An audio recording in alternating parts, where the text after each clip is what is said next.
How's up, everyone?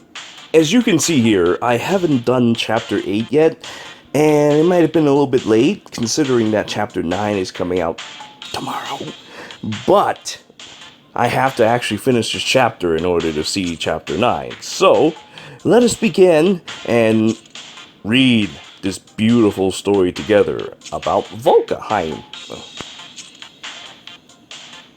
This will be a good experience, considering that I haven't done this in a while. I did like regular events, but now let's get back to the more serious story. Well, maybe.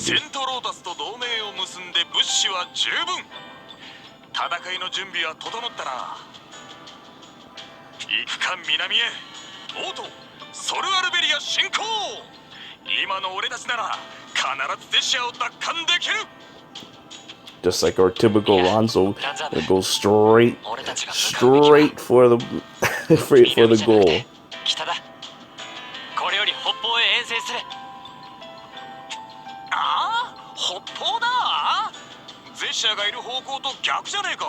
Map guy.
How convenient. This almost always happens.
Yeah, I never get enough of this.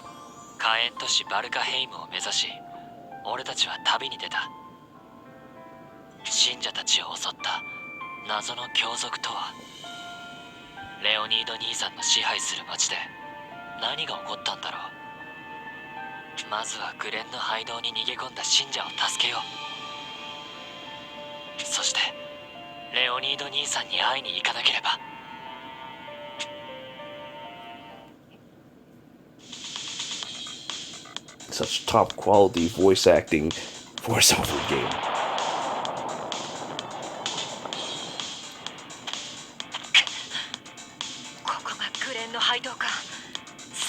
上に過酷な。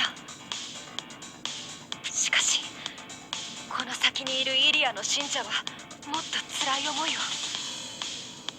殿下、急いでください。ああ、まさかこんなひどい場所に追い込まれてるなんて。エルフィルス、その謎の強族は今も信者たちを狙っているのか？書簡によるとそのようです。罪もない人々を次々と死後に。火炎都市バルカヘイム、兄弟の中でも一番強いレオニード兄さんが統治する町。以前ならどんな騒乱もすぐに鎮圧できたはずだ。なのにどうして強族なんかが。一般の信者を狙ったのだとしたらまさに異常ですね。無差別に襲うなんて。だよね。イリア教会は困ってる人をたくさん助けてるいい教会なのに。信者殺しの強族、一体どこの誰なんだろう。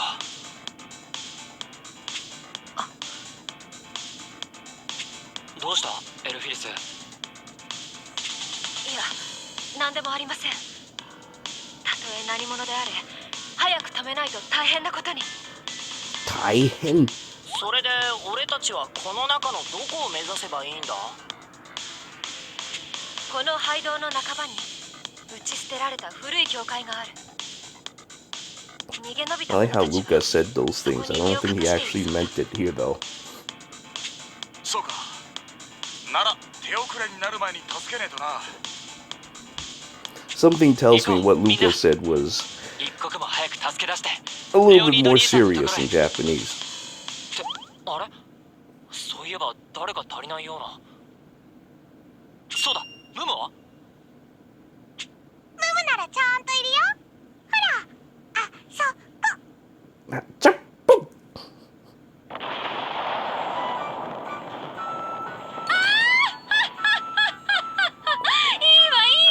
この溶岩の雨、久しぶりだわ。待っててね、デーリー。熱いシャワーを浴びたらすぐ行くか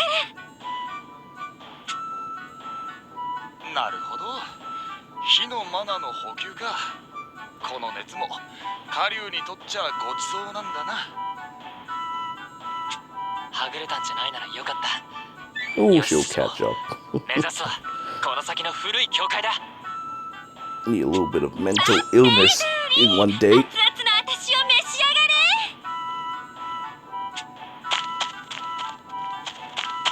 うわ、本当に暑いってムム。服が燃 You えるよ。 really are hot. やれやれ。大変な状況でもムムはのんきですね。こんな調子で平気なんでしょうか。遊び気分でいると大やけどしそうな気が。Everybody's so serious except for Luca, and then Mim decides to show us the power of mental illness. Now, let us go and cross the Forsaken Way very quickly with my 3x speed auto AI. I actually almost finished that Mercurial Gauntlet as well. It got real tiring. I didn't really like pushing auto like 20 times in a row, but I managed to complete most of it. I'm still wrapping up the win one. That goes up to 40, right? So I'm just wrapping that up, and then I will be caught up. I know it's like really late, but I seriously should start considering catching things up, because Three Houses is coming out in like 2 weeks, and I really need to get a whole bunch of things done. So Dragalia Lost is one of those things that I really need to get things done for. I mean, there was a whole reason why I quit Languisher. There was no time for me to manage that game as well on top of all this. Absolutely none. So, some sacrifices have to be made. despite what people think about me. Well, anyway, let's go and, Ooh, okay, I was thinking for a second, how did I only get, like, one after that? Let's go and head on over to the next map. Story maps give so much wormite, and I haven't done it. I'm absolutely deplorable. Good thing, though, our auto is, like, 3 times speed. Why did I say 3 times earlier? It's like 2 times speed. I can get it done nice and quick, and everything will be just fine. All I need to do is just boop, and then it'll be just fine. Oh, man. So we're gonna go and see Leonidas in Sparta! Or Valkheim! Or maybe this is what Sparta is. I mean, after all, he did say he's gonna go and dine in hell, so this is what it looks like currently. Now, what could be inside? Nobody knows, but the voice sounds so different. I got so used to their English voices that... Well, I'm not sure which one I like most, actually. Honestly, the Japanese voice acting is top-notch, but the English voice acting is very memorable. It's good, too. I mean, they've got a lot of top-notch voice actors, but, man, I just seem to like English more. It's so much more memorable. And they seem to follow their, lines given by 8-4 pretty nicely. And what the hell is up with this dude? This dude seems a little out of it. A fire zombie. Looks like Blight from Batman Beyond, except he's red. And you know, not green. Okay. Now, on to the next map. Get this. Get more wormite. I'm actually somewhat considering pulling for Ramona, to be honest with you. I've been thinking about it for the last couple of days. So, I know that Rina has like some, well, poor DPS compared to Mikoto, at least according to what other people think. I think her DPS is actually not that bad, since she deals quite a bit of burst damage, but I know she doesn't quite compare to Mikoto when it comes to just strictly DPS, mainly because of her lack of offensive passives. But I'm looking forward to perhaps pulling her by accident as well, because if I can do that, I can constantly provide Ramona, who will be my main character, with obscene amount of firepower due to that strength double buff. I've been thinking about something like this for some time, because I don't know if you guys have ever paired up with or use what was his name again? Come on, Grandpa, what was his name? Oh my god, dude. Wow, my god, what was his name? How can I forget his name? I haven't used him in such a while. What was Grandpa's name? Curses. What was his name? How could I forget? Well, I guess I better go and check that out real quick before I lose my mind over it. Come on, I definitely not Yoshimitsu. One look and I'll remember. It's just been so long. Oop, bloop. The ruined church. We got to the next area. Alright, let's see, Grandpa, what's your name again? Got it, didn't I? Ryozen, there we go. Jesus Christ, man, how can I forget his name? I like Ryozen a lot, but... Well, unfortunately, the problem with Ryozen is he's... Well... strictly a tanky business guy. But, if you pair him up with 3 others... all that double buff turns him into a horrible monster. But anyway, let's go read the next story, and then we'll go back to idle talk for a bit.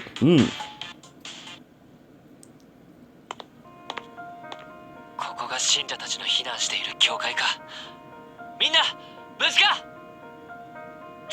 私は聖騎士エルフィリス。救いを求める声に応じて助けに来た。エルフィリス様、あのエルフィリス様が本当に。やった助かった。これでもう俺たちは。助かった。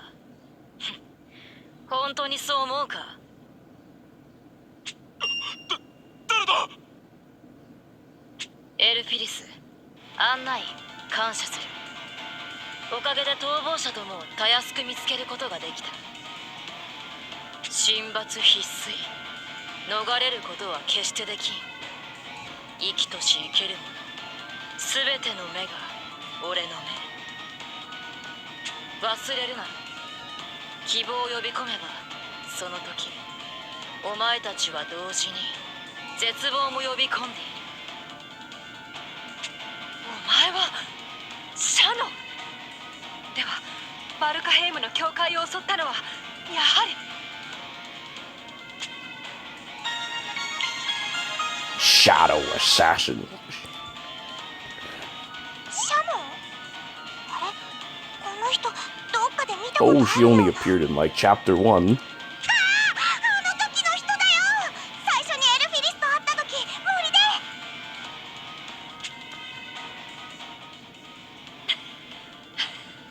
話を聞け。私は戦う気などない。 We need not this. 黙れ。罪人のざれ言など誰が聞くか。 Yeah, we need not this flashback. そうか、あの時エルフィリスを狙っていた暗殺者。 It was easy to remember. Come on, どういうつ man. もりだ。 We didn't need to pass for 信者を time. 襲うとは。何の罪もない。まさかお前たちはこいつらがイリアの信者とでも思っているのか。よく聞くがいい。こいつらは神の教えを踏みにじった逆徒だ。そしてお前らの仲間エルフィリスも聖騎士などではない。神を捨て教会を捨てた邪悪な破壊騎士だ。何？エルフィリスが聖騎士じゃないだって。どういうことだ？あんまりいい加減なことを言うとその下を射抜くぞ。 Ooh, Luca いい加 really. 減なものか。 Oh. 聖騎士は教会で司教様や信者を守るのが務め。なのに責務を放り出し、お前たちと共にいることが何よりの証拠だろ。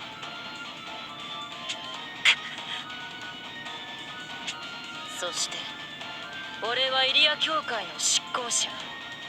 まごうことなき神のしもべにしてその代行者。 And putting it in auto makes it kind of hard to talk sometimes, and I'm so fat and useless I missed it a couple. But anyway, I have to say, Luca actually putting his foot down. That's a good thing. Usually he's just like a side character who's just kind of like say random things, but now he actually say something cool for once. エルフィリス、この刃こそイリアの最後の愛と思え。はっ。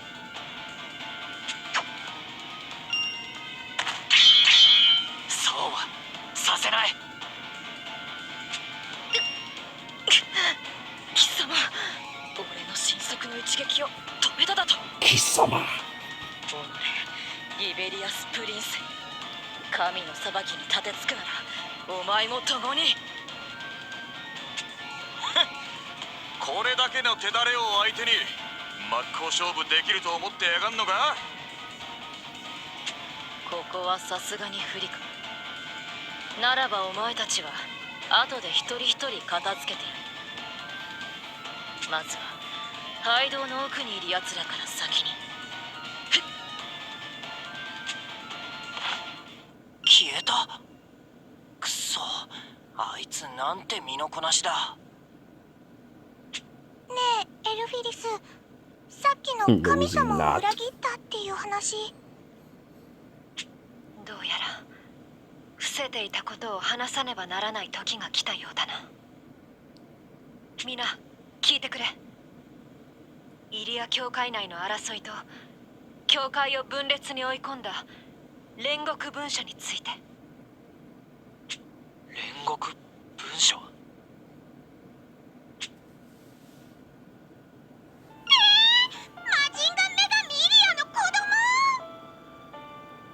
？Okay, that sounded a lot more than what? 文書とかいう古文書にはんな話が書かれてたのか。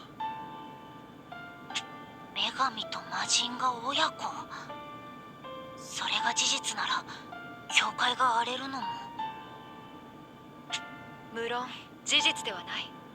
あんなものは偽書だ。だが教会は真っ二つに割れてしまった。文書を信じる者と信じない者で。私の属していた教会では恥ずべきことに信じる者が大勢だった。だから私は教会を去った。そこをシャノンに狙われて。王子に救われたってわけか。なるほどな。よかった。じゃあやっぱりエルフィリスは邪悪騎士なんかじゃなく正騎士なんだね。Oh god. How can you give yourself points for that? あの煉獄文書には無視できないところもあるのだ。時の大司教の印象が押されていた。だから多くの者が信じ、その余波は今も。そうか。その煉獄文書とバルカヘイムの騒乱は何か関係があるのか？わかりません。ですが今まで平和だった教会にシャノンの魔手が伸びたのなら何か起きたのかもしれません。教会の均衡を崩すような大きな何かが。そうか。そこはバルカヘイムに行ってみないとわからないか。ともかくこうして信者たちとは合流できた。生き残った全員を連れて脱出を。いえ、それがここにいるのが全員ではないのです。実はさらに奥へと逃げ込んだ者が何人か。さらに奥へだ。なんだってわざわざそんな危険な方へ。Idiot. それが何やら廃道の奥から湧き出た黒いもやのようなものに包まれてふらふらっと歩いていってしまったのです。まるで自分をなくしたかのように。黒いもや？これはなんか嫌な予感がしてきたわね、ダーリン。何か思い当たることでも？この古い行動、さっきからどうも空気がおかしいのよね。マグマに飲まれて捨てられたって言うけど、理由は本当にそれだけだったのかしら。ただの廃道ではないというのか。だとしたらこの奥に一体何が。ああ！どうしたリュカ？やばいぞおい！さっきあのシャノンとかいうやつ言ってたよな。まずは廃道の奥にいるやつらから先に行って、あいつはぐれた信者から仕留める気だ。だとしたらこうしてはいられない。みんな考えるのは後だ。まずは奥へ迷い込んだ信者たちを助けよう。Alright, let's move. We're gonna go into some stupid tunnels. Alright, this chapter is gonna take a while, it appears. It's okay, it's the middle of the afternoon. It's a Sunday, there's plenty of time. Let us begin. You know, at first, way back in chapter 1, I wasn't exactly sure of this Alex's gender. It was like, you don't get to see her front, so I'm not sure if there was boobs there. And then, from behind, she wears thick enough clothing that makes me think, oh, could be a guy too. And I mean, Alex is not exactly always going to be a guy's name either, so it was some confusions for a bit there. But, well, now we know. Or at least, I hope that's what we know. There are some times where they have characters that, well, are clearly female, but they give them the male pronoun anyway. They say he for some stupid reason. And then there are times where it's kind of ambiguous, like this blacksmith event that we had just now, with this lolly-looking character. What was his name again? Oh my god, I don't remember names so well. Jesus, I must be suffering from brain damage. What was his name again? It's like Lysol or something like that. Anyway, you know what I'm talking about. The dude looks like a small girl. He could even be a small girl. Then they're just using the he pronouns. Yeah, I mean, how do we know? Besides just from the pronouns. I mean, it's possible that, you know, they actually are telling some truth in the pronouns, but anyway, we'll figure that out in due time. I'm sure we'll hopefully see this character again, and we'll have some English voice acting to go along with it. That'll surely dispel. Well, then again, there's no telling where they're might just have like a small girl in English as well do the voice acting for that character. Lysol, was that his name? Lysol? I remember it has like lie something in it. At any rate, Astral Raid is also coming, so that's also going to be something interesting to do. Meanwhile, we need to defeat more Blights. I should also do some testing of the Sister's Vacation thing with Albert.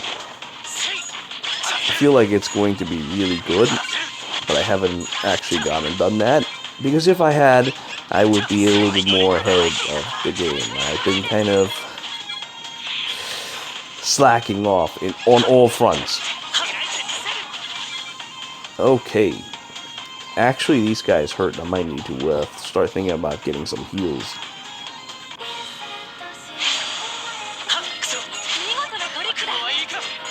Guess I'm just using my money team to do this, but it's okay. Somehow we pulled through with 17 health. I mean, even if Weird Al were to get hurt, it's okay. We can get someone else to back him up. There's still 3 others. We should be able to auto it all. And I'm about to level. That's actually kind of scary. I'm actually not looking forward to leveling, because then I have to spend these resources, and I'm kind of in the middle of doing this silly story here. It would be unbecoming. Oh, but we also need to do the X's, because they give some fun toys. And not to mention, we get to see a story. So let's talk about the City of Might, who apparently cannot handle taking care of their own people, because their own people are like being led into tunnels and shit, and oh yeah, we're the City of Might, we can't do any of that. Blah!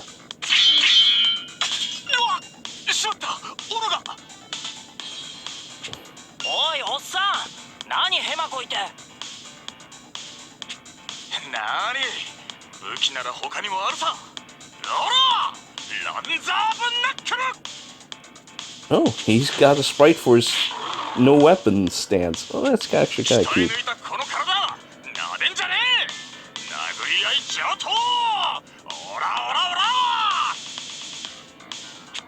I usually see him holding on to that axe.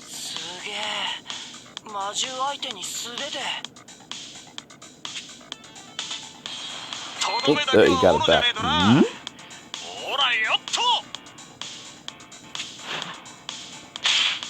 Ooh, I'm dead.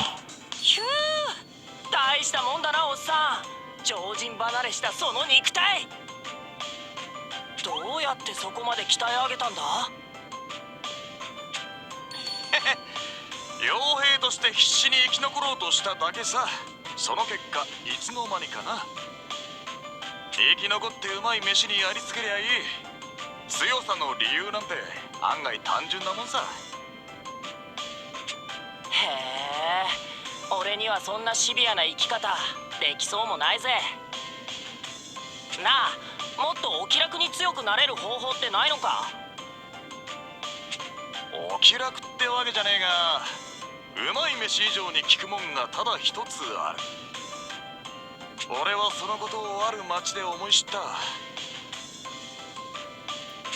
ある町って？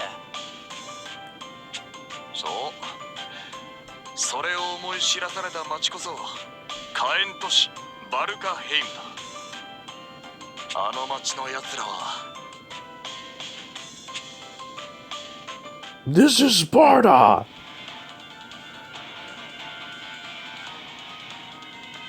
そら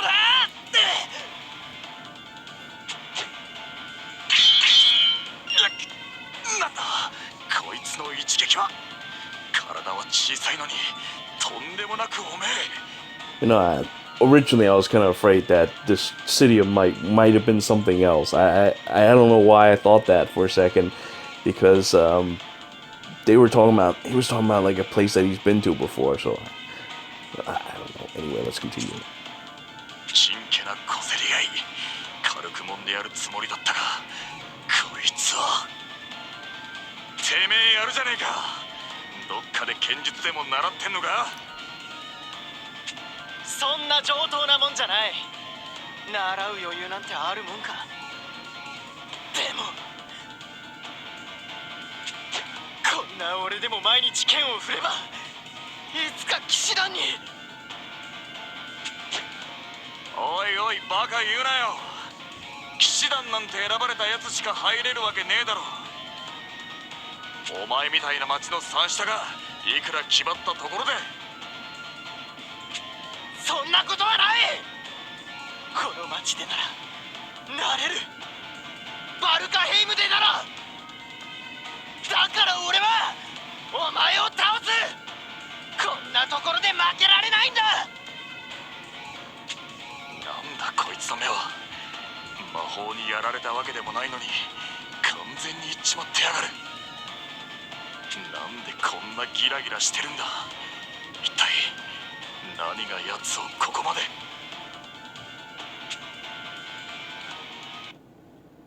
そして町を去るとき、俺はたまたま領主の演説を聞き気づいた。あの三下がどうしてあんなに必死に戦ったのか、その理由に。聞けバルカヘイムの民たちよ。俺が貴様らに夢を与えてやる。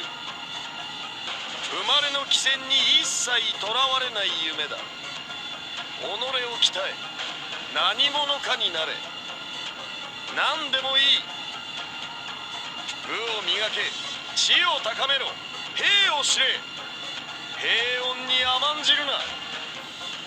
友と競い、どちらかが倒れるまで競い抜き、生き残った者を新たな友とせよ。何者かになれば何であれ取り立てよう。だが何者にもなれねば倒れるのみ。それこそがバルカヘイムのただ一つの掟。王族として俺が貴様らに与える夢だ。 I'm really digging his emotions. 何でもいい。何者かにか。そう、あの町で俺は思い知った。人を一番強くするのは Leonidas got some crazy ass eyes. しかもえげつねえほどギラギラしたな。死ぬ気で夢を追うやつの一撃はとてつもなく重く、どんな魔獣より恐ろしかったぜ。でもさ、夢ってのはそんなものじゃないだろ。もっと楽しい感じのさ。夢にもいろいろあんのさ。軽く掲げりゃそいつはバラ色。でもな、自分の身を焼くほど熱く燃やす夢もある。そいつを捨て身で掴んだやつは間違いなく強え。そんな奴らだけが勝ち残るあの町は生き地獄なのかもしれねえ。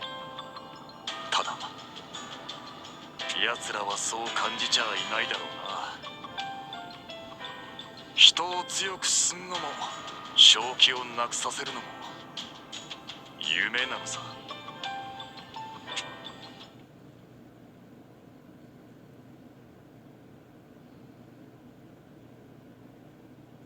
No, the X map really helped out with explaining a little bit about Valkenheim. So, let's go and do some of that X mission real quick. Get us some treasure chests, see what's inside.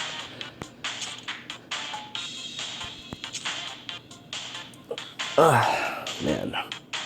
I apologize, I'm not entirely there. I'm kind of out of it because I've been playing Yakuza pretty much every night, and it goes pretty late because my buddy doesn't show up until late at night, and well, Yakuza is a very good game. It takes up a lot of time though, so I ended up playing until like 5 or 6 a.m. and then I go to sleep, and then I wake up, and oh, well, sometimes I have to go to work. And then there are times where I have to do an errand or something. And that is why I don't really have much time to play with my cell phone games. So this is why I'm kind of desperate in getting things done as soon as possible before... Ooh, I have 1 health. Before it is too late. And it is almost too late. Tomorrow, Chapter 9 is going to come out. And I want to see the story about Euden's hot sister, so I must get this settled. Oh, you know, I just realized some horrible mistake that I made. Damn it. I forgot that I really need to keep 4 of them alive because I need to get the worm mites from this. I wasn't even thinking about that for a second. I'm gonna have to get to a team that actually has a healer, or establish a healer real quick right now. I mean, I just easily get Harudegarn in this party, or I could just switch to this one. Yes, this one's fine, because Harudegarn is already ready for this one. Alright, that's good. I don't have to waste too much time setting up a party. So glad I actually managed to pull Harudegarn. Now let's see what this treasure chest is all about. Ooh, worm print capacity. Okay, that'll be very handy, because I collect worm prints. Now, let us see Leonidas' dark ambition. Bridge of the Sun. I thought we're supposed to go to the tunnel to save some people, but apparently we're gonna go to the Bridge of the Sun first.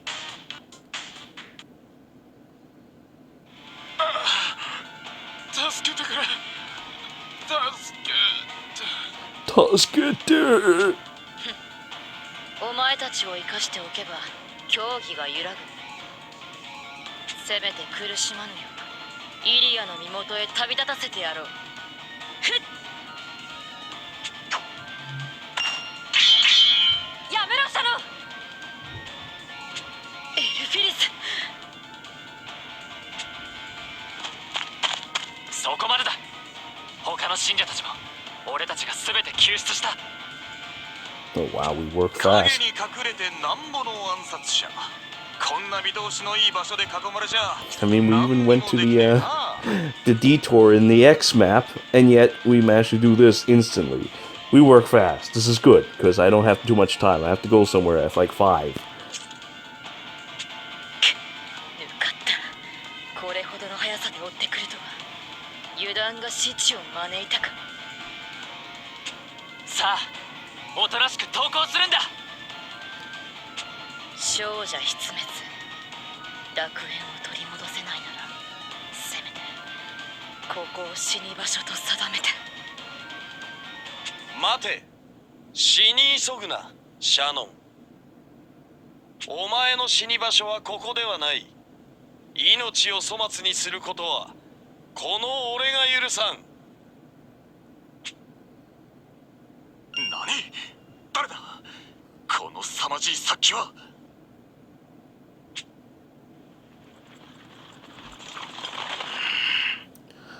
Look at me, I'm a refrigerator, and I'm angry at you. 兵を率いているあの男は。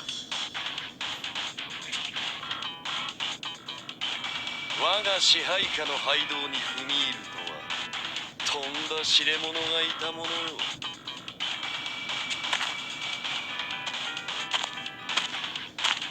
豪華に飛び込むなんとやら魂まで焼かれねば愚かさに気づかんか。 Okay, I find that really badass. Like, this visual novel thing is really well animated. This is so cool. Maybe I haven't read enough visual novels, but I mean, just look how cool his entrance is. And this is from like just animated stills of a visual novel. This is why I like this game so much. あなたはレオニード兄さん。 The world ruler. ほう、俺を兄と呼ぶ貴様は。俺は第七位王子です。 Who dares to call 以 me 前王都 brother? で何度か知らんな。はあ？知らんってあんた実の兄弟を。ゴミの数ほどいる兄弟などいちいち覚えていられるか。頂点に立ち王位を継ぐのはただ一人。俺の他はうぞうむぞうよ。何ですかこの人。この傍若無人なものの言いようは。待てよ。そういえば風の噂に聞いたな。今まで無名だった王子が王都より旅立ち建国王以来の伏流契約者になり上がったのか。そうです。その王子が俺です。兄さん、バルカヘイムで大きな騒乱が起きたというのは本当ですか？今も罪なき者が迫害されています。もし兄さんの手に負えないなら俺たちも。騒乱？迫害？そんなことは起きていない。行われているのはただ粛清だ。俺の意にそぐわぬもののな。粛清？そうだ。魔人の力は忌むべきものではない。神とつながりこの世界に新たな摂理をもたらすもの。それを受け入れぬ者は粛清されねばならん。じゃあバルカヘイムで起きてる騒ぎはまさかお前自身が。時代は動いたのだ。アローラスが倒れ太古の魔人の一人が新帝国を打ち立てた。ディアネル帝国は敵にあらずドラゴン神法を超えた俺の求める時代を呼ぶ宣弁に過ぎん。帝国は敵にあらず。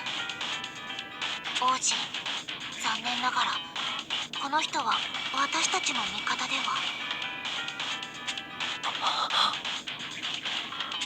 かといって信者一人一人を駆逐して回るほど俺も必要ではない。信者どもは不運だったな。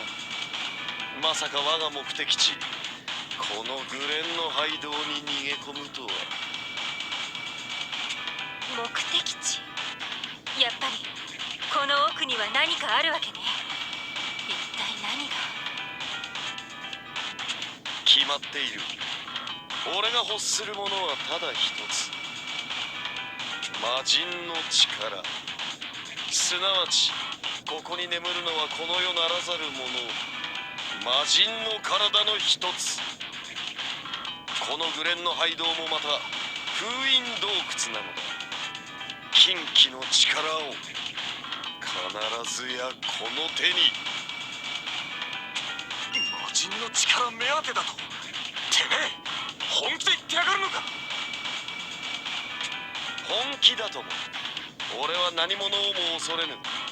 神もドラゴンもかつて世界を蹂躙せし者も。人のさらなる地平を切り開くためなら取り込み使いこなしてみせよう。もっとも発展に犠牲はつきもの。余波で何万人かの命は吹き飛ぶかもしれんがな。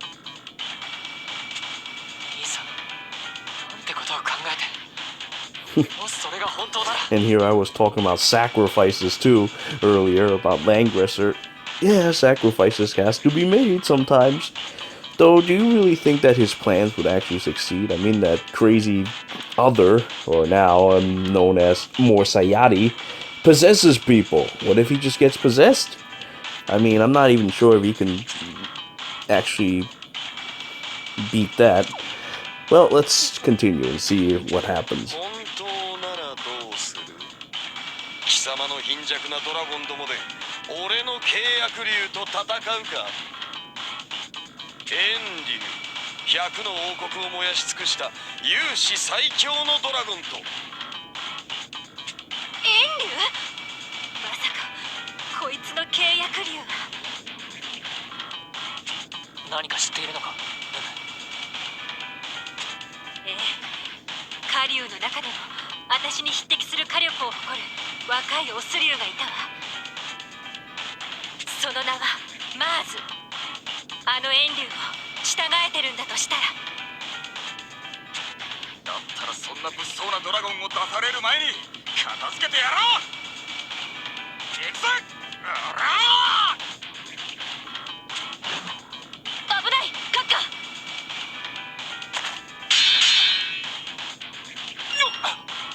てめえまだ？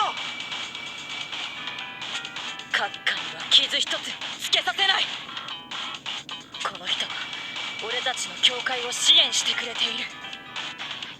イリア教を必ず元通りに戻すと約束してくれた。この人についていけば俺たちは。目を覚ませ、シャノン。お前は神の意志を見失っている。 Damn your eyes. そんなことはない。安住の地を取り戻すため俺は。票がそがれた。元よりこんな連中に用はない。行くぞシャノン。一刻も早く魔人の力を手に入れねば。カッカ、は、御意。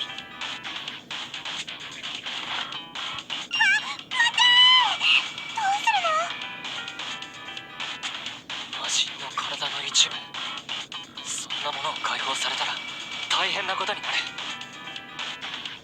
何としても兄さんの野望を止めなければ。そうですね。あの男さえ止めればシャノンもきっと。 I like how our merry band is going to do all that. You know, we never really travel with an army. We just travel by ourselves. And we're going to try and defeat this guy and his army. You know, it always seems like we're actually the ones who's being outnumbered. Even though, you know, the Alex was outnumbered for a second there. Oppressed. I don't know when that name changed into oppressed, but, well, hopefully Elizan won't be oppressed for much longer after I selected her for this map. Now that I have Harudagar with me, I will most likely not suffer. Harudagar will constantly heal me and everything will be just fine. Yep.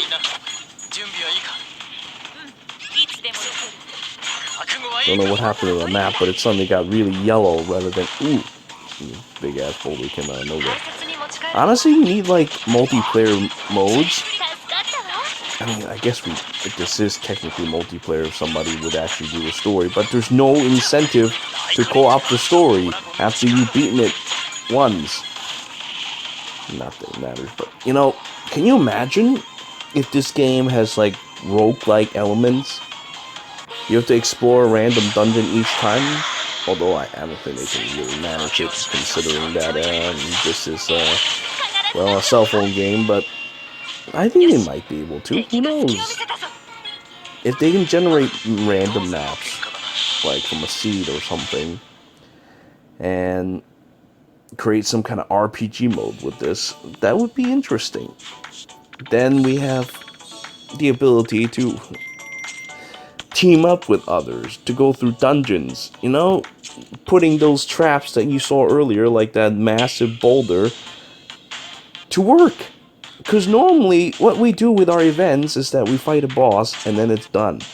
We fight a big old boss, each and every time, and then we wrap up the map in, like, less than a minute.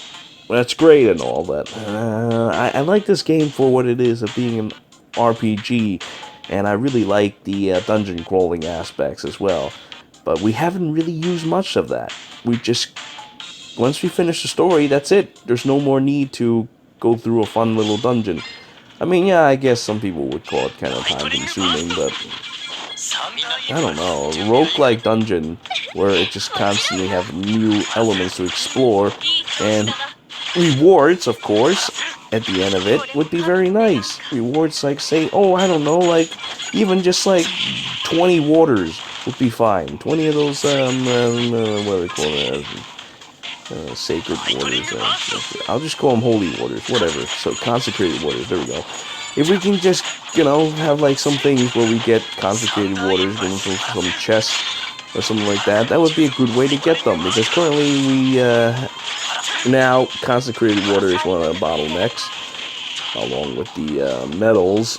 But the medals are, well, what you get from doing Imperial Onslaught. They always come. But, you know, can you imagine doing these dungeons and then they have, like, chances of dropping more water or, like, Damascus ingots and stuff like that? Or maybe not the whole ingot, maybe just, like, those shards or crystals and such. That would be pretty sweet. That would be pretty swell. That would make this a lot of fun. Of course, it would be also a lot of fun if you can find even more expensive things. But I can't imagine that ever happening in a game like this where you have to pull things. But I could also be wrong. I could also be very wrong. We could end up getting maybe more summoning tickets. Maybe even like a 5-star summoning ticket at the end of like a really hard dungeon if you clear it for like the first time or something. I don't know, or maybe just a really low chance of getting it to entice people to keep doing these maps. Could happen. But at any rate, the dungeon crawling aspect of this game is awesome. You know, this is fun, going through a dungeon and fighting foes as you go along with it, but it's not being put to work when you go to multiplayer. And, well, in single player as well. Once you beat the story, that's it. You wouldn't come back here, there's no reason to. So hopefully one day they will have this random map event. Or maybe, you know what, maybe not even random maps, just like, well, then again, I don't know, if it's the same, if it's from like remakes of previous maps, you'll probably figure it out after a couple rounds or two. I mean, these maps aren't that long either. Yeah, a long generated map in a dungeon would be very interesting. That would be something worth looking forward to. Maybe one day, because people thought that Mercurial Gauntlet would be that when it was first data mined, but it turns out that it's just a big fat dragon sitting down and you have to beat him repeatedly until he claps. And then disappear instantly. But, well, hopefully that'll come to fruition. I mean, I can see that this is a good game from a good company. And, oh, we're almost done. We're at the Crimson Crossroads, and then we'll get to the Binding Ruins. So will our dear brother get possessed by the evil Morsayadi, or will he conquer this Morsayadi and become stronger than ever? Let us see. You know, I always thought that Leonidas at first was a woman. That long ass hair, that sharp eyes, reminds me of. Reminds me of. And Cassilia Zabi is actually pretty cool. I actually like her a lot, even though she's, well, a bit of an asshole.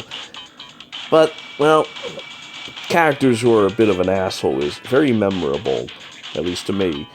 So let's see how Leonidas holds in this story.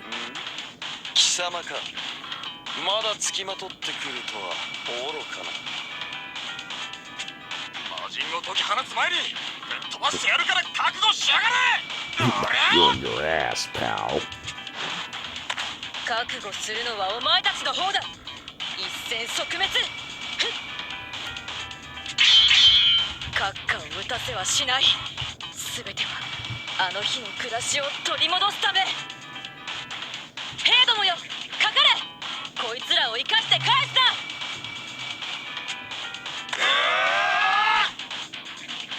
こうなったらこっちも全力だよ。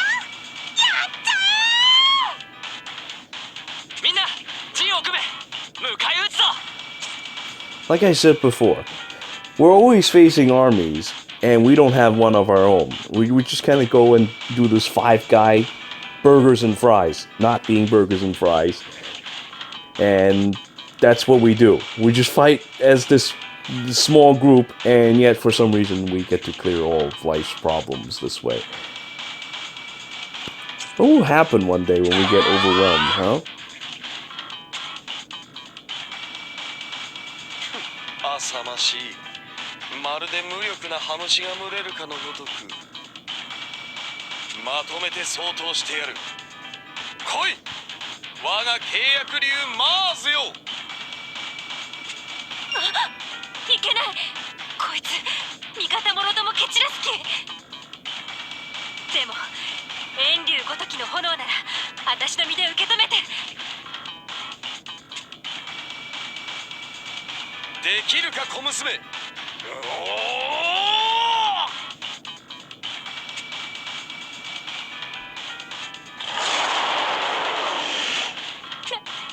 何こいつ、マーズじゃない。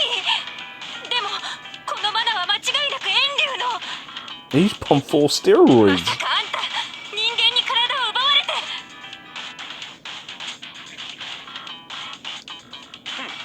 体を奪ったとは人聞きの悪い。俺はこいつと契約した上で望みを叶えてやったのさ。世界最強の狩竜になりたいという望みを大量の魔導感を通すことによってな。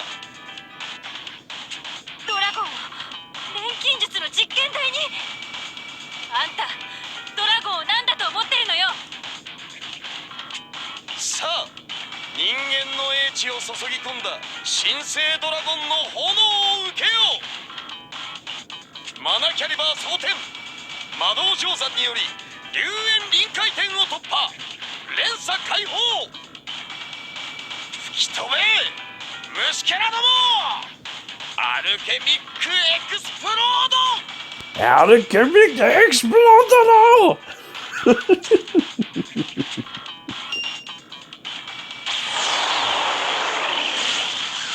Now, Steroid Dragons will unleash his ultimate final technique. いくらなんでも無理よ。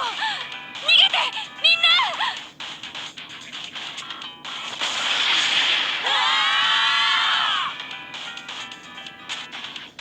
たわいない。言ったろうシャノン。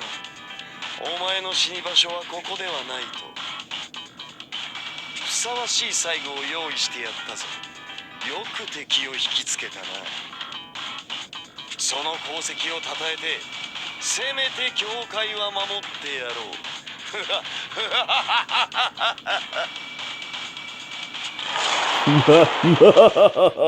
Whoop, and now I'm gone.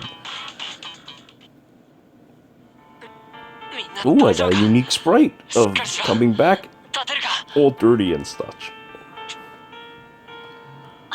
はい。ムムのおかげでどうにか助かったようです。少しは奴の炎を弱められたようね。でもごめんなさいダーリン。 Man, why don't we see like these sprites more regularly? 一手に引き受けてさえいれば。 Can you imagine like how it would be in like Fire Emblem Heroes, where each character has this wonderful sprite that you see each time they get hurt? Ooh! Well, then again, I mean, this isn't exactly Fire Emblem Heroes or anything like that. I don't think we'll have a chance to see it in normal gameplay. A shame, a shame. Because the hurt art for these characters actually look pretty good.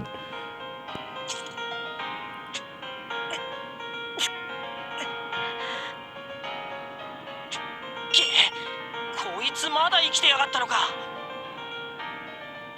離れてください王子。いや、この様子じゃ何もできないよ。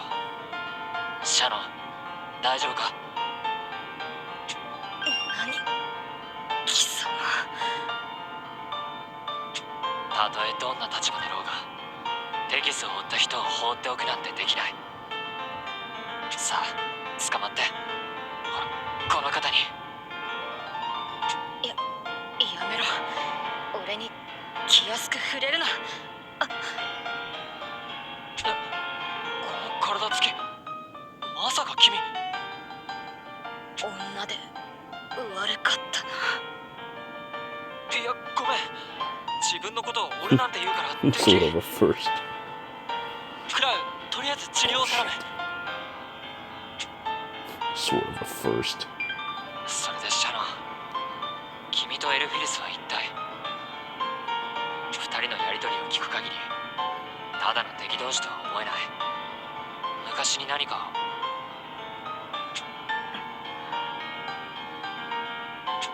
殿下、私から。いや、俺が話す。命を救われたせめてもの礼代わりだ。俺はかつて行くあてのない子供だった。裏町に救い暮らしていた。そこをエルフィリスに救われた。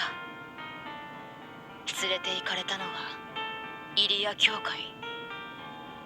毎日食うや食わずで生活をしていた俺にとってそこは楽園だった。俺は教会で人の愛を知った。そして誓ったんだ。ここを守るためなら何でもする。不幸な子らが二度と生まれないように。それがどうしてアサシンなんかに。楽園を壊そうとする奴らが現れたからだ。しかも内部からな。魔人はイリアの子。新たに示された教義に従わない連中が出始めた。煉獄文書ですか。そうだ。司教様が魔人をも愛せと宣告されたのになぜ認めない。なぜ教会を割る。俺は決めた。かつて裏町で磨いた技で楽園を壊す者たちを裁くと。悔い改めない者は罰し、過ちを認めた者は受け入れる。そうすれば教会はまた一つに戻る。あるいはエルフィリスも。シャノン。だから俺は離反者を認めない。それに組みするお前たちも。語ることはこれで全てだ。レオニード閣下のところへ戻らねば。シャノン、お前、命を奪われかけてもまだ。どうせ生きていても帰る場所がないなら死んだも同じ。ならばせめて散って煮えとなろう。後の子らが迷わぬように。シャノンか。あいつもあいつなりに戦う理由があるんだな。だがあのままレオニードの元にいたら遠からず犠牲に。殿下。ああ、何としても改心させなきゃな。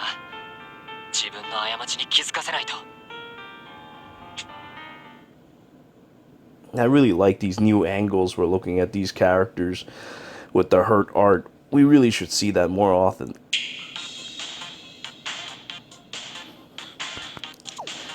Now, let's continue. The undead's approach. Oh, the undeads are coming. 如果我是兔，你會愛我嗎? I think that's what it says.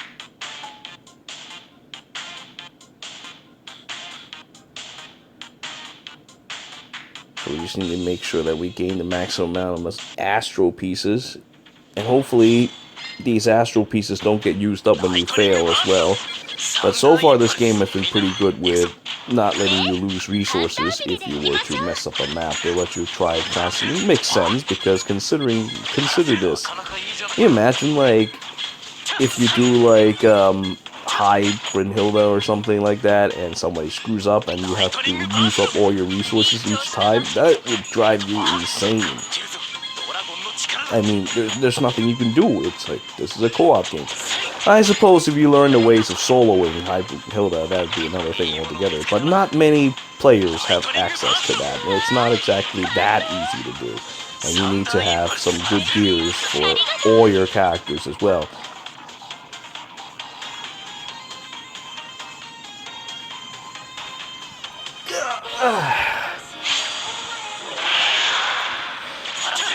Now we'll defeat Lizard Man. Now he is dead. Ooh.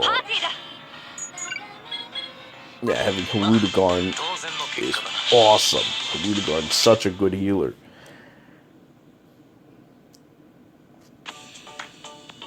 The only thing about her is that, maybe her skills have some high SP cost, but I still think that she'll probably not be as very likely creeped for some time. Which is a good thing. Now let's go to Garden of the Dead.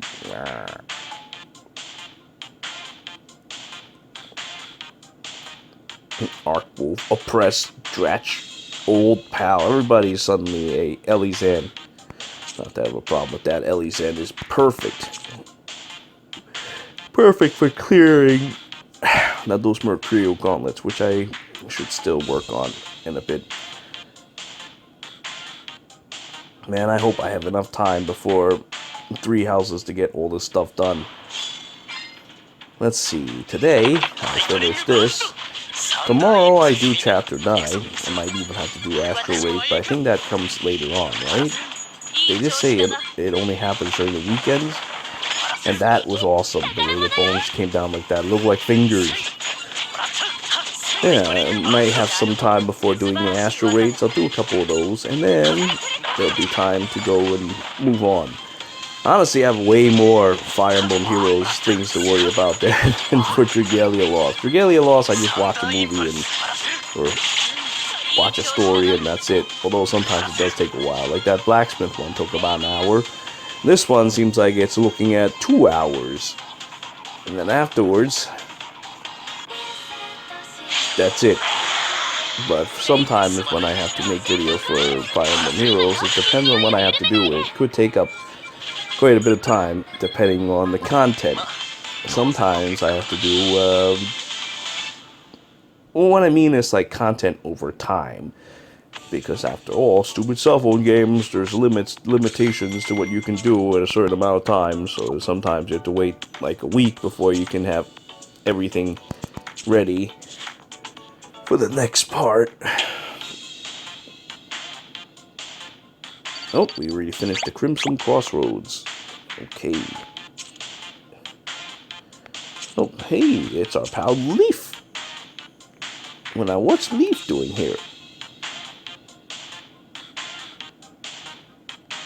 Oh, it says in the distant capital, but still, is he going to come down here?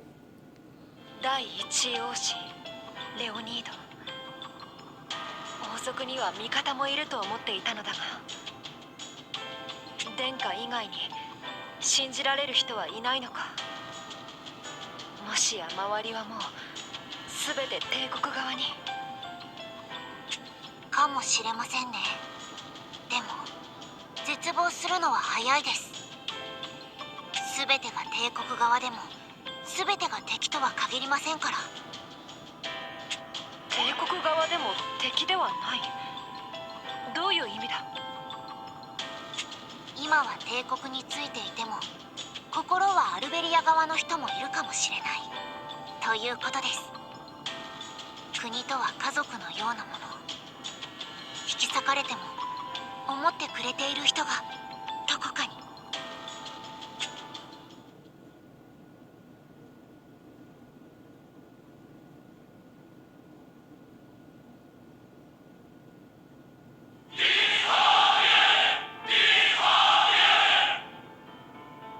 Dear Nil. お役目ご苦労様です、パティア様。ご苦労。White Sparrow Corps Vice Captain. Well, Another new お character. かげでロッカ反乱軍の攻撃を退けることができました。我が軍が優勢です。引き続き任に当たれ。私は団長のところに戻る。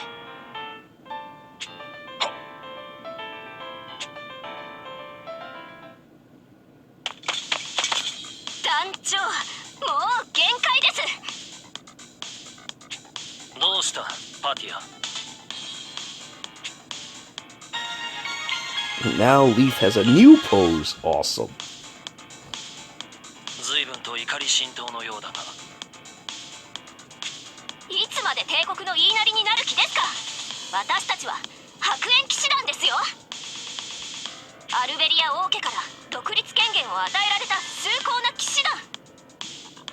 人、白煙騎士団はいかなる制約も受けない。たとえ国家の命に反しようとも。それがどうしてあんな奴らに従わなきゃいけないんですか。それが趨勢だ。何が趨勢ですか。わかりません。提言があります団長。こうなったらゼシア様相手に一戦交えましょう。正気をなくしたゼシア様に一矢報いて散るなら本望。団長、ご決断を。分かった。では決断しよう。私たちは王都を離れる。そろそろ気を探ろう。王都を離れるって戦うんじゃないんですか。どうして。 I like how this Patia has sharp teeth as well. それとも臆病風に吹かれたから。団長、どちらも違うパティア。白煙は生きて帰る。すなわち王都を離れるのは再びドラゴンを連れ帰るためだ。ドラゴンって。帝国の者は勘違いしている。王都を制圧したからアルベリアを倒したと。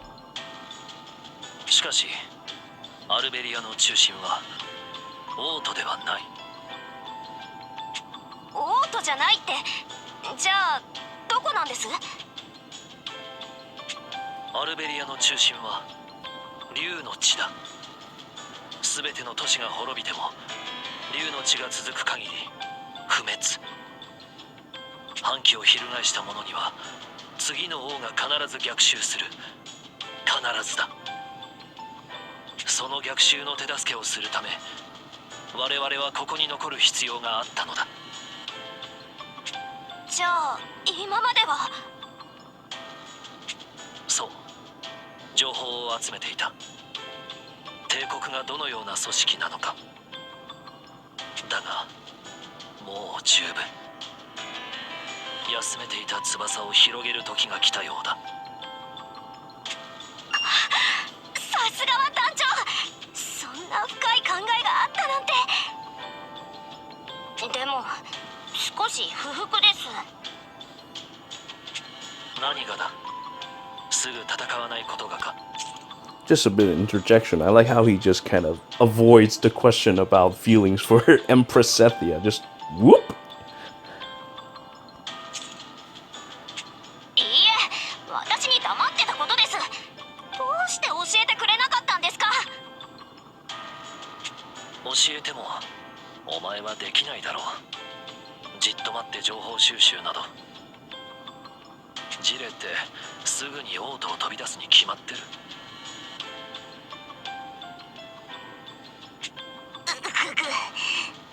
そんなのわからないじゃないですか。わかる。部下だからな。さて、そうと決まればどこへ向かうべきか。反帝国で団結するにはまずどこへ。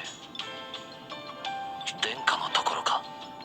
いや、あるいは。団長、ご報告が。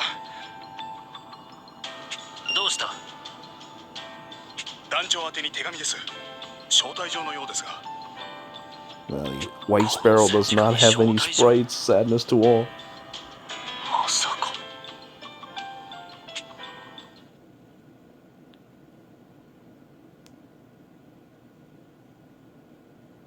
I think we'll end up meeting Leaf and Chanzelia instead. Could be interesting.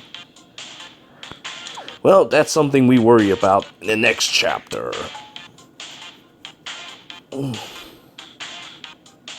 Which is also known as tomorrow. Damn, dude, time flies so quickly. This chapter was out like, what, 2 or maybe even 3 months ago? And now I am just now doing it. My backlog needs to be cleared. Can I pull it off in 2 weeks? Especially with all these doctor's visits I needed to do. Man, this is gonna be tough. サンダーインパルスみんな準備はいいか I really like watching the AI dodge things. It's actually kind of educational. Of course, sometimes they don't dodge, but it's kind of fun watching them dodge and not dodge things. Oh. No, there was nothing they can do about that. ライトニングバースト 見事なトリックだ。大切に持ち帰ろう。 サンダーインパルス Can't get enough. Sometimes they dodge like pros, sometimes they just do this, walk in front of the pillar and then go, ooh. ライトニングバーストなかなかいいじゃないかなんだと Man, looking at this map, man, it just makes me a little disappointed that we don't have dungeons more often.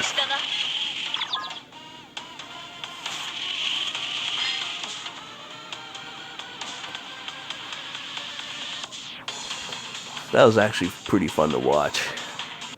Yeah, we need a multiplayer dungeon that, well, there's reasons to go back to at some point soon. And surely the game devs also think the same. I mean, otherwise you're putting all this wonderful dungeons that you have to waste. This element is good. It'll also make so many characters much better. Characters such as Navid or Xander, who powers up based on the number of people that were killed, would be very, very powerful.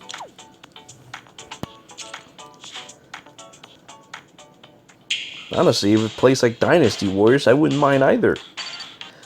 Well, let's collect this and then head over to the Demon's Altar. And that will be the final chapter. Oh, first we have to play with the Infernal Giants. And we're almost out of stamina. But I'm almost about to level, and once I level, ooh, that'll be the least of my concern.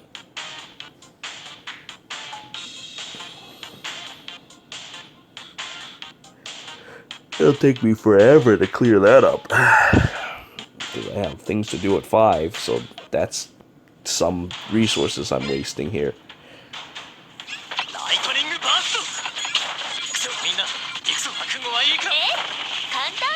Oh, here comes the giants. Look at them. Or maybe those are not quite it. Maybe we'll see them as bosses, but still. Like, I mean, setups like these are cute. I like seeing them, especially all these stupid bones that comes down on you. I still remember that stupid obstacle course. Look at this. That was kind of cute. He almost made through all that. I like that obstacle course that we have in one of the earlier maps in like chapter 6 or something. That was pretty cool. We need to see more of that. Oh god, I accidentally muted the sound for a second. Yeah, we need to see more of that. Oh, here comes our giants, which is just this one dude. Oh, he got hit in the dick, and now he is dead. Executed.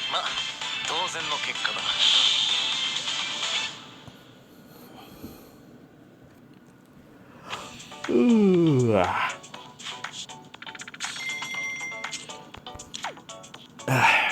Now. Oh. Wow, I still haven't leveled yet? That's insane. That's insane to the membrane. I'd rather not use my honey for this, so I'm gonna go and do a quick map. Just a quick map. And, get that over with. I'll just go into one of the light maps. Mercurial doesn't give EXP, so we have no choice but to visit the Imperial Onslaught. I mean, we're fighting Imperial soldiers anyway, right? So might as well, right? It'll be like it's almost kind of like it's part of the story.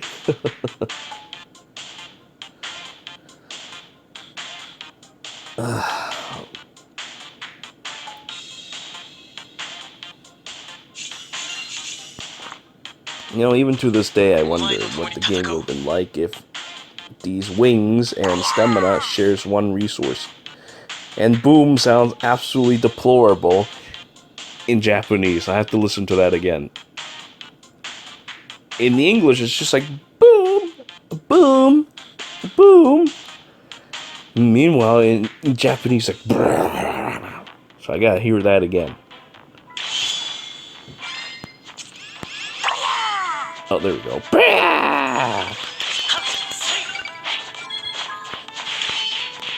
Oh my god, what happened to this map? Dude, like all these floor traps are like all spread out now. I haven't been to this place. Oh, well, this still remains constant. I haven't been to this place since its update, and my god, dude, what a change. What a change. Way to make this map way easier than it really is. Time to finish you off.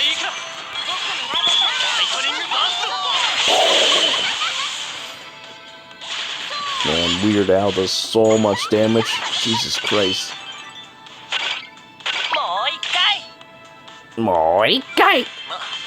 Unfortunately, I can't do that. I gotta continue my stories. Oh man, we would have had the 4 swords if we didn't have Alphonse here and having Albert. Oh well. Let's get out of here and get back to the story. Now that I've gotten my stamina refreshed. Campaign. Oh, gotta like the way it just scrolls over here. Hey, wait a minute. It's stuck. Oh, loaded for a second. Man, 19 wings is gonna take forever to get rid of that. Ridiculous. Alright, justice in many forms. Let's see what this justice is all about.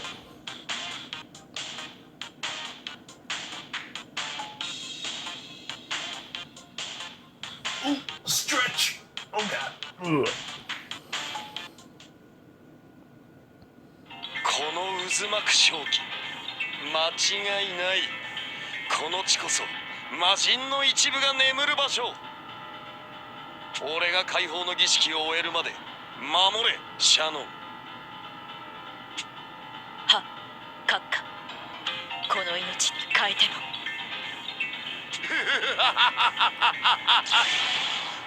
も。That friendly face he's やめろ got. 兄さん。シャノン、そこをどくんだ。おいシャロン、てめえ自分が何してるのか分かってんのか。無論だ。閣下を守りきれば俺の役目は終わる。たとえ魔人がばっこするようになろうがイリア教会を守れるなら本望。これも未来の子らのため。どけ、シャノン。どうしてもどかないというのなら私はこの槍でお前を撃つ。イリアの使徒として。どちらも神の使徒。二つの理想が一つになることはないようだな。ならば片方が消えるまで決着をつけよう、エルフィリス。俺たちの因縁に。ここまで行っても剣を引いてはくれないのか。これも運命だというのか。今までの全てはこの日のためだったと。今まで全て。そうだ。数年前私は町をさまよっていた幼いお前を助けた。あらゆる子は神に祝福されている。あらゆる命は幸せになるべき。This is why I find anime so funny. We're supposed to stop evil Big Brother from unleashing a horrible demon back into the world, and here we are reminiscing on this, and we're going to take like 5 minutes to talk to each other before we get back to the situation at hand. It's time flows so differently in anime than it is in, well, pretty much everywhere else.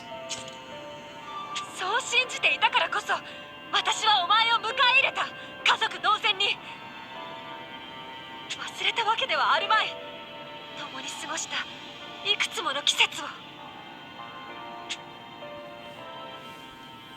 なあエルフィリス、俺本当に出て行かなくていいのか。 Even as a child, she looks like a guy. Ridiculous. ずっとここにいていいの？迷惑なんじゃ。迷惑なんてことはない、シャノン。出て行くって外は雪だぞ。 On the other hand, Ellie's hand actually has a nice dress. もう寒い思いをすることはないんだ。これから先ずーっとな。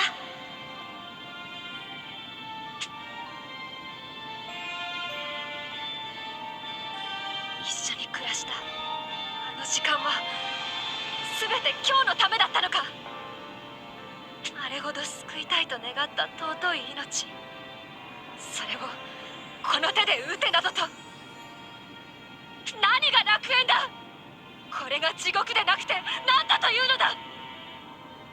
こんな思いまでして魔人を蘇らせて何になる。エルフィリス、時代が悪かったんだ。殺し合うために出会ったわけじゃない。しかしそうしなければ教会を元に戻せないなら。私をも殺すのか。できるのか、シャノン。やらなければならない。許せ、エルフィリス。すべては次の子供たちのため。そんなのまやかしだよ、シャノン。君のやり方じゃ子供たちは救えない。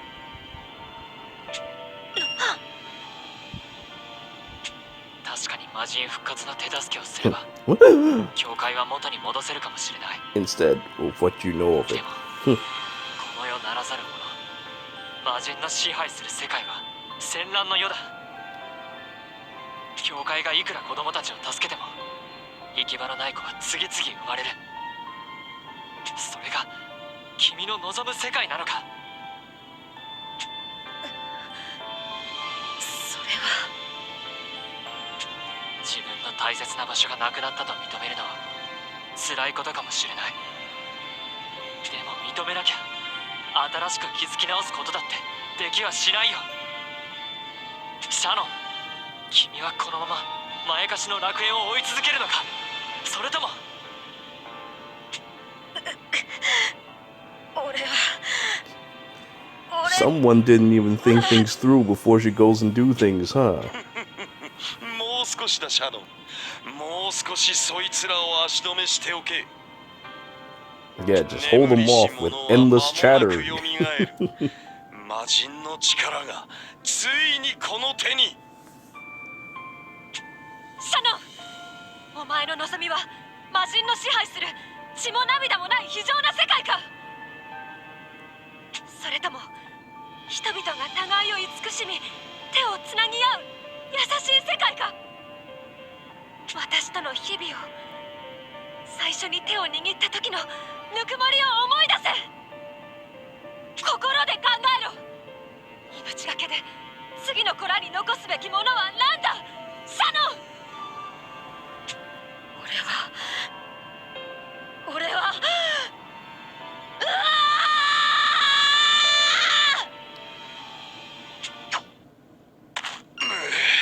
シャノン、貴様。貴様。分かっていた。こんなやつに従っても報われないと。それでも信じていたかった。楽園は失われていないと。俺にとって全てだった教会はもうないんだな。でも痛みからもう逃げやしない。あの場所もう一度作り直すために。 I think I can somehow make out her breasts. 主の手を噛むとは愚かな。だがもう遅い。儀式は終わった。魔人の力は解放される。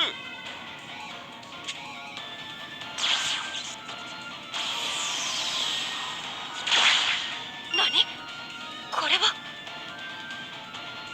邪悪な気配が消えた。いや、飛び去ったのか。そう見えました。流星のように肺道を抜けて。魔人の体の一部が飛び立ったのだ。本体のところにな。本体だと？そう、ゼシアだ。解放した一つはもともと奴の体の一部。解き放てば元に戻る。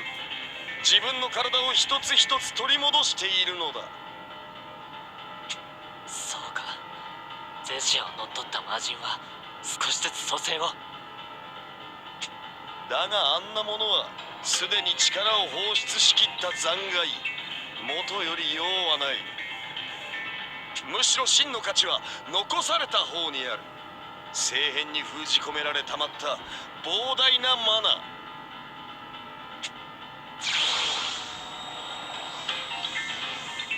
世界の覇権は今こそドラゴンから人の手に移るのだ。常人ならば取り込むことはできまい。だが竜の血の恵みを最大に受けたこの俺の体なら。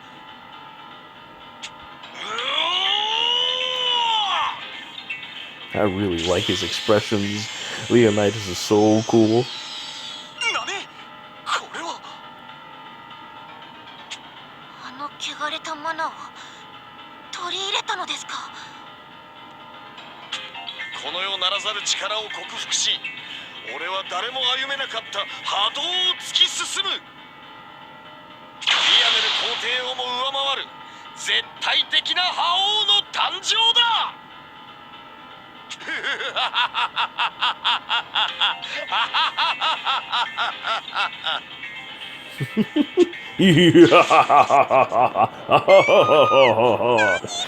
Oh no, what is over the line? Oh no. まずい、みんな身を守れ。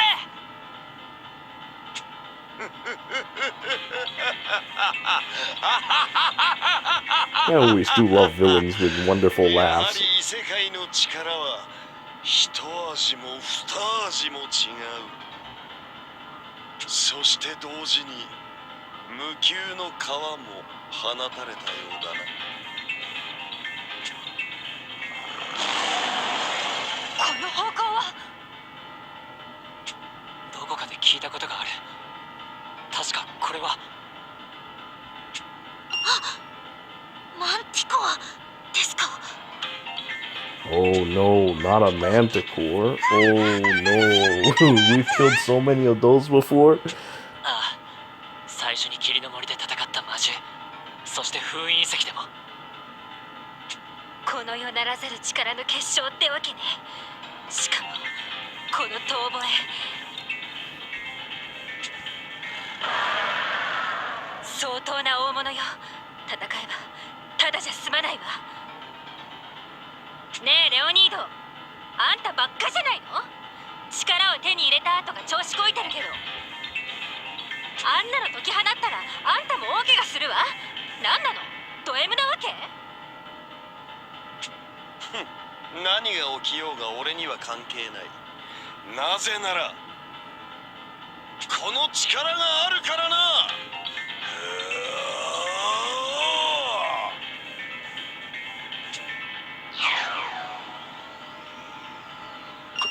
この光は。あの技か。かつて皇帝が使ってたどっかへ消える術。空間転移、時空を歪めれば移動も思いのままよ。めえ逃げる気か。そうはさせねえぜ一斉奏者。おりゃー。おりゃー! Oh, that asshole absorbed it all. 何、矢が消滅しただと。少し行使しただけでこれか。面白い。だが貴様らの始末はマンティコアに任せておけば十分よ。廃道の入り口で待つとしよう。貴様らがマンティコアの餌食になるのを。Well, at least he acknowledges you as brother. ああ、待ちやがれ。チキショー、なんてやつだ。どうします王子。どうにかマンティコアに見つからないように。いや、放っておいて万が一マンティコアが外に出たら大変だ。無窮の川、世界の傷口が開いたならその流れを止めないと。まさか戦うのですか、マンティコアと。ああ、どんな強力な魔獣でも倒さなければレオニード兄さんを止めるなんてできるはずがない。みんな力を貸してくれ。マンティコアを倒し兄さんを追う。You know, makes you wonder how these stories are actually ever going to end. With cell phone games like these, you never know when it's going to end. I mean, they could just, like, if they ever run out of money, okay, they might just be all like, oh yeah, you know, we'll just give it some hasty ending, and then it end up looking like crap at the end.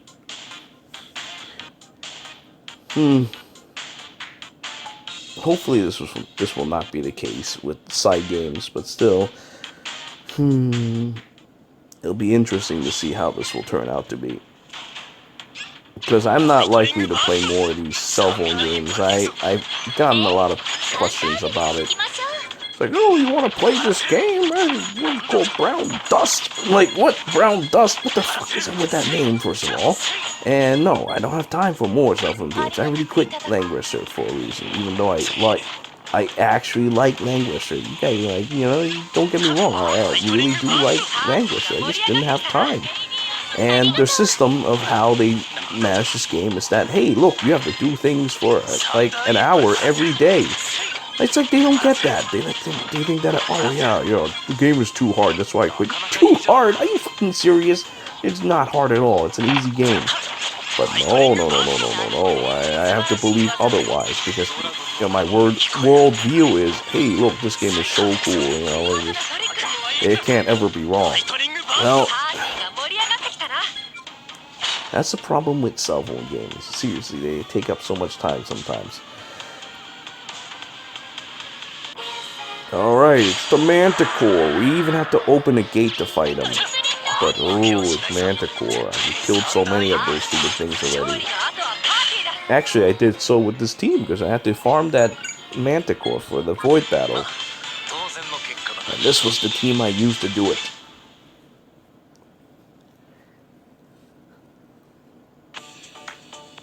Well, you made such a big deal about Mr. Manticore, we're done here. Now, what's next?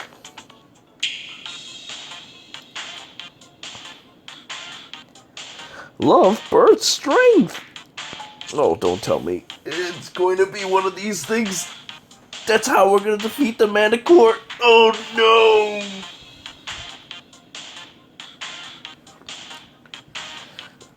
Oh, this thing is just full of anime tropes. Not that it's a problem.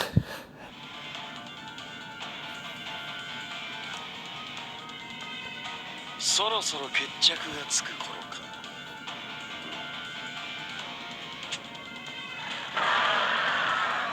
鮮血に染まった勝利のおたけび。命運尽きたようだな。第七位王子、伏流契約者といえど不死身ではない。無休の川に沈んだか。お待ちください閣下。向こうから歩いてくるあの影は。俺たちは負けない、絶対に。大丈夫かシャノン。ああ、せっかく救われた命だ。無駄にはしないさ。やはり貴様らは俺自ら葬るしかないようだな。おい、やべえぞ。今の俺たちだ。こいつと戦える余力は。下がれ、ここは俺が。お前とエルフィリス、恩人2人を守っていくなら悪くない。レオニード、やるなら俺を。そうはさせない。お前こそ下がれ、シャノン。どけ、エルフィリス。ようやく取り戻した家族を犠牲にして生き残るなどイリアの教えに反する。ここは聖騎士として私が盾となる。たとえこの身を焼かれようとも。くだらん茶番だ。誰が盾になろうが結果は同じよ。全員根こそぎ焼け死ぬのみ。かばい合いなど何の役にも立たん。まったくよね。人間ってどうしてこうも自己犠牲が好きなのかしら。誰かを守って自分は死ぬ、その繰り返し。学習しないにも程があるわ。ムムっておい、お前どっちの味方だよ。敵味方の問題じゃないわ。死んでも構わないなんてただのお涙ちょうだいだって言ってるの。本当の愛ってのはね、誰かを守って自分も生き残る、そういうことよ。ほう、遠流の炎を防げるやつがいるとでも。いるわ、たった一人、この私がね。笑わせるな小娘。先ほどマーズの炎から尻尾を巻いて逃げたのは誰だ。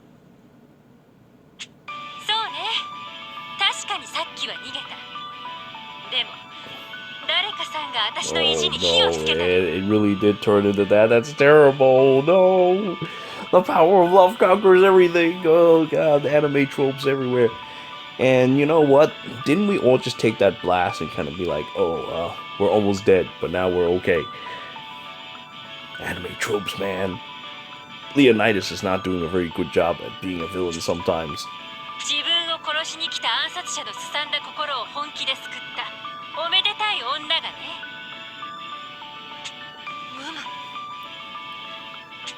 見てなさい、エルフィリス。本物の愛を私は知らないわ。愛するダーリンを守り、ついでにあんたも守ってあげる。そのザレ言もろとも焼き払ってくれる。来い、マース。Queen! Here I am, Steroids Dragon. 哀れね、マーズ。あんたはかつて誰もが嫉妬するほど強い狩竜だった。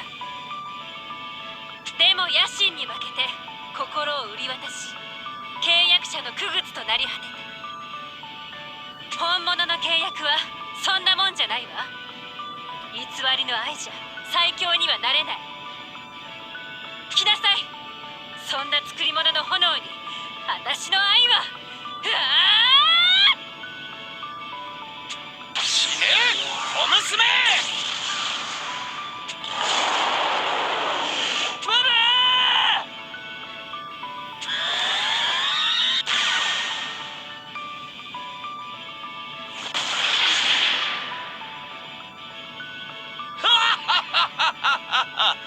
燃え散ったか。マーズの炎は全てを。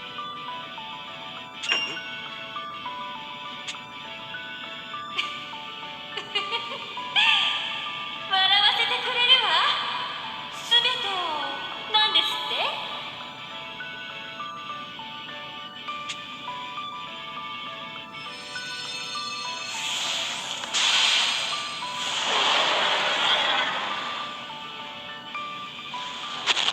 I'm high, Brunhilde. 蚊が刺したほどにも感じなかったわ。今の私にはね。Hi, Brunhilde, the one that gives everybody その trouble. 姿はたっぷり炎の罠をくれたおかげで思わず進化しちゃったわ。どんな敵も一瞬で灰に変えるスーパーブルちゃんね。一時的にだけど。For a couple of バカな minutes. 100の王国を滅ぼした炎竜の炎を取り込んだだと。100の王国？ふざけんじゃないわ。こっちはその3倍、300年越しの恋を追いかけてんの。さあ、今度は私の番よ。恋する狩人がどんなに熱いか思い知りなさい。必殺熱愛300万パワーアルティメットムスペリヘイム。 Oh, the anime corpse is just bleeding out, and it's. 何が第一王子よ。身の程を知りなさい、お坊ちゃん。あら？ Oro? こしゃくな。この俺をわずかでも引き下がらせるとは。 Oh, what a shame he doesn't have a hurt sprite for himself. 元気じゃない。やるわね。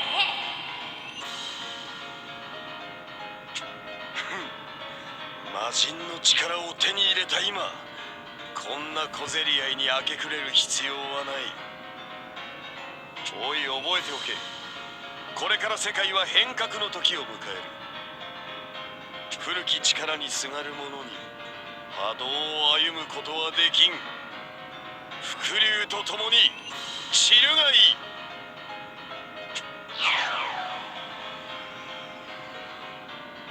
やっと言ったわね。それじゃあ、えいっと。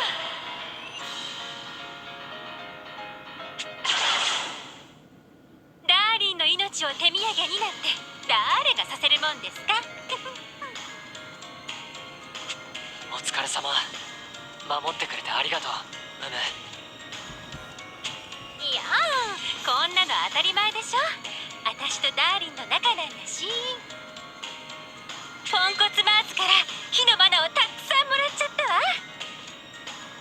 城に帰ったら火の龍極碑でも建てましょう。私たちの愛の証ってことで。 Oh, yeah, I gotta build one of those too. なんというやつだ。やられるどころか逆にちゃっかりしているな、ムムは。よし、じゃあ城へ戻ろう。シャノン、君も。いや、俺はいけない。たくさんの過ちを犯してしまったからな。これからは一人己を罰するために自戒の旅を。そんな、シャノン。また元のように暮らせると思ったのに。許せ。安らぎを求めるなど俺には決して。なあシャノン、その一人旅が本当に償いになるのか？正常には多くの民が救いを求めてやってくる。迷える人や子供たちが。本当に償いたいなら、その人々のために君の力を役立てるべきじゃないのか？しかし。確かに君は道を間違えたかもしれない。でもその間違いの中で掴んだもの全てが嘘じゃない。その力だってたくさんの悲しみを知った君にしかできないことがきっとある。だから力を貸してくれ。民のため、未来のため、そしてみんなが笑える国にしたいっていう俺の夢のために。みんなが笑える国。なるほど。この懐の大きさ。エルフィリスがお前に従う理由がわかる気がする。汚れてしまったこの剣と心、それでも受け入れるというのなら恥を忍んで身を寄せよう、リベリアスプリンス。もとより敗軍の兵に自由などない。シャノでは仲間などとは考えないでくれ。絆を語るには俺はあまりに人の闇を見すぎた。ただ無心に罪を償おう、一度死んだ身として。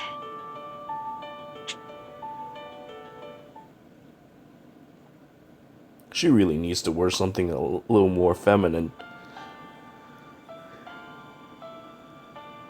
第七幼児か。王族にあんな奴がいたとは。だが天に輝く星は一つ。何者だろうが歯向かう奴は落とすのみよ。それより気にかかるのはもう一人の思惑だ。巫女の体を借りし者、一つを取り戻し、次はどう動くぜしや。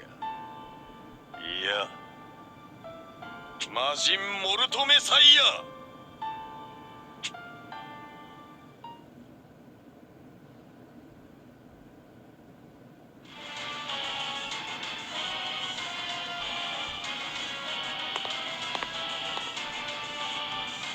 お体の具合はどうですか、皇帝陛下。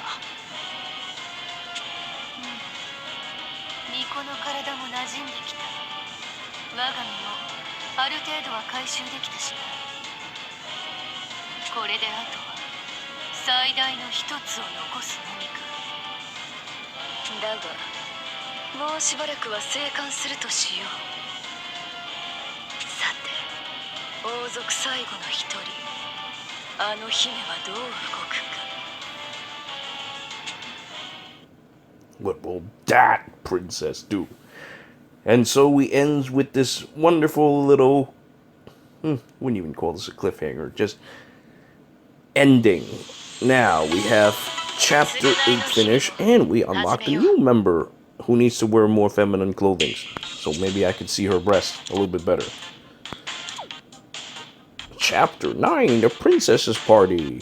See, look, the princess wore some nice dress. You could see it clearly. Endless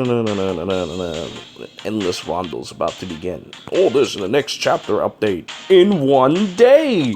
Amazing. Won't be long at all. Well, now I gotta use up all these wonderful resources that I have gained through leveling. And that's gonna take a little bit.